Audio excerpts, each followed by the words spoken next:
Hello guys, तो मैं आप लोग के सामने लेके आ गया हूँ हंटर एक्स हंटर का नया एपिसोड नंबर 74, जिसे मैं हिंदी में एक्सप्लेन करने वाला हूँ। तो जो लोग भी मेरे चैनल पर नए तो प्लीज मेरे चैनल को सब्सक्राइब करें और बेल आइकन को प्रेस करें। मेरा एक इंस्टाग्राम पेज है तो उसे भी जाके फॉलो कर लीजिए, लिंक इन डिस्क्रिप्शन। तो वीडियो ज़्यादा लंबा ना खींचते सीधे इंट्रो पे चलते हैं। तो लेट्स स्टार्ट द इंट्रो।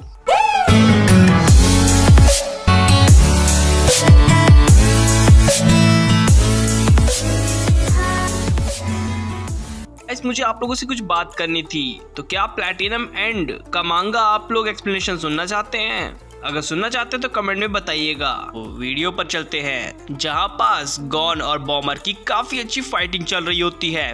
दोनों के बीच में एक घमासान फाइट चल रही होती है। तभी बॉमर उसका हाथ पकड़ लेता है और कहता है चल मेरे साथ चमक। खैर जान दो, उसके हाथ में काफी बड़ा अटैक बॉम्ब फोड़ देता है, लेकिन उस अटैक को उस डॉज कर लेता है और कहता है ओ तो तुमने अपने नैन को फोकस किया उस जगह पर जहां पे उन्हें ब्लास्ट किया था। जिसके बाद उनके बीच में 1-on-1 फाइट चालू हो जाती है। तभी बॉमर गॉन के ऊपर एक जबरदस्त पंच मारता है, जिसके बाद उसके मुंह से खून निकलने लगता है और वो जमीन पर लेट जाता है और चारों तरफ घूमने लगता है। एक्चुअल उसके पेट में काफी ज्यादा दर्द होने लगा था। यहाँ पास से वो बोलता है कि तुम काफी टफ बच्चे हो। जिसके बाद वो कहते हैं बिस्की ने सही कहा था और वो मुस्कुरा रहा होता है गॉन। यहाँ पास से बोलता है बॉमर कि अब तुम ज्यादा लंबे समय तक मुस्कुरा नहीं पाओगे।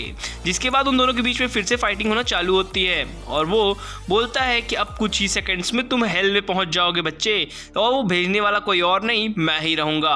जिसके बाद वहां से उसकी बात को इग्नोर करते हुए वहां से वो भागना चालू करता है और कहता है कि मैं तुमसे दूर निकल जाऊंगा, लेकिन तब भी वो उस पर एक जबरदस्त पंच मारता है। गॉन रुकता नहीं है और भागना फिर से चालू कर देता है, क्योंकि उस बॉमर से उसे बच के रहना था। खैर बिस्की की बातें उसे याद आने लगती हैं, जब उसने बताया था कि जब भी तुम्हारे ऊपर हाथ पकड़ ले बॉमर तो तुम्हें अपने ऑरा को उस जगह पर लाना है जहां पर बॉमर ने हाथ पकड़ा है। उससे तुम अपने हाथ को बचा सकोगे कुछ समय के लिए और तुम्हें एक चांस मिल जाएगा उससे फाइट करने के लिए। और वैसे भी गैंथरू इतना ज़्यादा स्ट्रॉन्ग तो नहीं लगता मुझे। सीन शिफ्ट होता है और हमें दिखाया जाता है इन दोनों को जो कि आपस में लड़ाई करने के लिए रेडी होते हैं। तभी गैंथरू बोलता है कि ठीक है अब मैं अपने पावर्स को करने वाला हूँ, और वो उसके सामने अपनी पावर्स शो कर देता है। तभी वो कहता है कि ये स्ट्रेटजी अब काम करने लगी है और उसने अपनी ट्रू पावर दिखा दिया।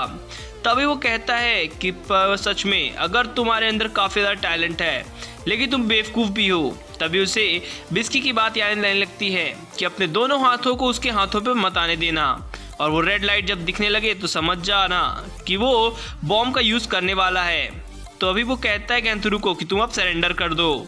यहाँ पास से वो बोलता है कि तुम मजाक कर रहे हो ना बच्चे मेरे साथ। यहाँ पास वो बोलता है कि तुम्हारे पहले तो मैं हाथ तोड़ूंगा उसके बाद फिर पैर।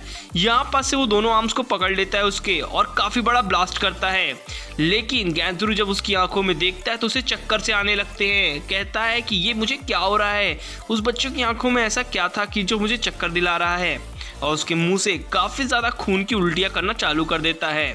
उसके मुंह से खून निकल रहा होता है। तभी गॉन बोलता है रॉक पेपर एंड सीजर, और रॉक का इस्तेमाल करता है, लेकिन वो बेहोश की हालत में था और वो नीचे की तरफ गिर जाता है, जिससे गॉन का अटैक लगता ही नहीं उस पर। तभी वो खड़ा होता है और कहता है कि बच्चे तुम में काफ़ी ज़्यादा दम है, मुझे एक सेकंड को लगा कि मैं तो जिंदा ही नहीं बचा। लेकिन वो देखता है कि इसकी हालत हो चुकी है, लेकिन ये फिर भी मार कैसे पाया मुझे। तभी उसे समझ में आता है कि उसने अटैक अपने पैरों से किया था, क्योंकि जब मैं अपने नैन को पूरी तरह से एक्सप्लोर करता हूँ तो पूरे शरीर में चलती है, लेकिन जब मैं किसी के हाथों को बॉमर बोलकर फोड़ना चाहता हूँ तब वो पूरा नैन मेरे दोनों हाथों पर होता है। जिसके बाद वो कहता है कि ये बच्चा समझ चुका था कि कैसे मुझसे फाइट करनी है, इसीलिए वो मुझसे फाइट करने के लिए रेडी था, और बोलता है कि इसने तो मुझे नर्क तक पहुंचा ही दिया था लगभग। तभी के गॉन बोलता है कि चलो लगभग मैंने कर ही दिया। वो कहता है मतलब क्या है इसका? तो वो कहता है कि बस मुझे तुम्हें हराना था, वो मैंने कर दिया। जिसके बाद वो बुक को प्रेजेंट करता है अपने सामने, उससे एक वो कार्ड निकालता है और वो कार्ड होती है कंकरमी। यहाँ पर से वो बोलता है कि ठीक है मैं तुम्हें लास्ट चांस देता हूँ सरेंडर करने का। तो बोलता है कि ठीक है अगर मरना नहीं चाहते हो तो सरेंडर कर दो, ये तुम्हारा लास्ट चांस है। तभी गैंथरू बोलते क्या ये मेरा लास्ट चांस है? क्या बात कर रहे हो, मैं तुमसे अभी भी ज़्यादा ताकतवर हूँ। जिसके बाद वो कहता है ठीक है मैं मान जाऊँगा जो भी तुम कह रहे हो। तभी वो कहता है ठीक है। वो कार्ड एक्सचेंज करने के लिए उसे अपने पास बुलाता है। तभी वो गॉन के मुंह पर एक ज़बरदस्त पंच मारता है और उसके पीठ पर एक ज़बरदस्त अपने हाथ मारता है। तभी वो वहाँ पर से गिरने लगता है और खून की उल्टियाँ करता है। वहाँ पास से एक पेट्रोल पॉट को फोड़ देता है उसके मुंह पर और कहता है कि अब तुम अगर ब्लास्ट करोगे तो तुम्हारे हाथ पर भी काफ़ी ज़्यादा ब्लास्ट होगा क्योंकि तुम्हारे ऊपर पेट्रोलियम गिरा हुआ है। वो कहता है तो ये मेरे ऊपर काम नहीं करने वाला बच्चे। तभी वो कहता है कि मैं किसी को टच कर दूं और उसके बाद बॉमर बोलूं तो वो फट जाता है जैसा कि मैंने अभी तुम्हारे साथ किया। और वो बॉमर बोलने ही वाला होता है अपने कुछ सेकंड्स के अंदर। तभी वो बोलता है कि ठीक है अब तुम गए। यहाँ पास से गॉन को गुस्सा आता है और वो बोलता है रॉक पेपर एंड सीजर, जिसके बाद वो पंच मारता है ज़मीन पर, जिसके बाद पूरी की पूरी धरती वहाँ पास से क्रैश कर जाती है और नीचे की तरफ दोनों लोग गिरने लगते हैं। वो कहता है कि ओ माय गॉड इतना नीचे हम लोग आ चुके हैं।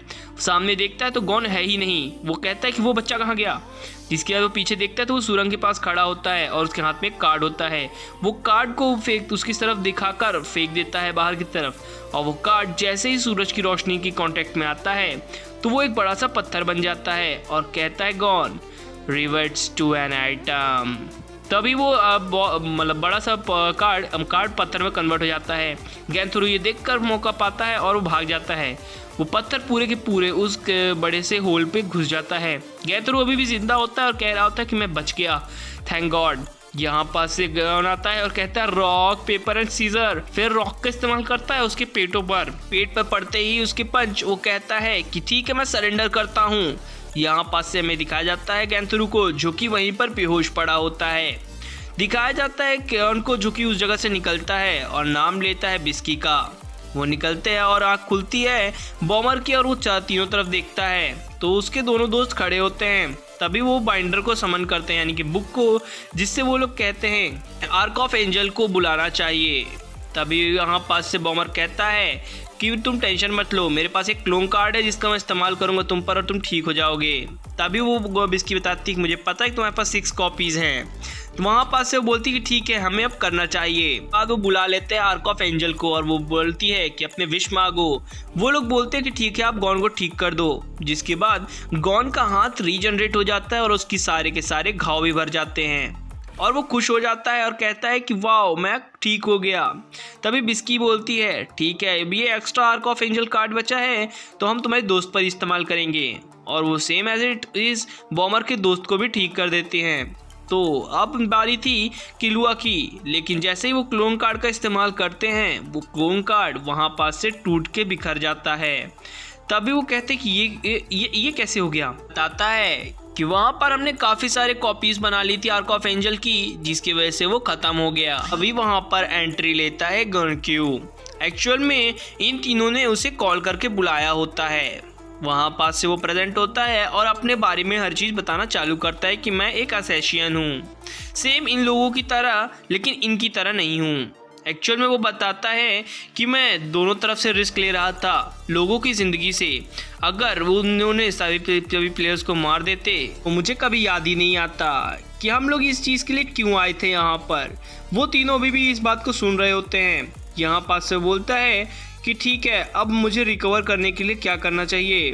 तभी वो बताता है कि मेरे पास एक ओरिजिनल कार्ड बचा है आर्क ऑफ एंजल का। वो कहता है ठीक है यूज़ कर लो। यहाँ पास से वो यूज़ करता है गैंथुरु पर और गैंथुरु भी पूरी तरीके से ठीक हो जाता है।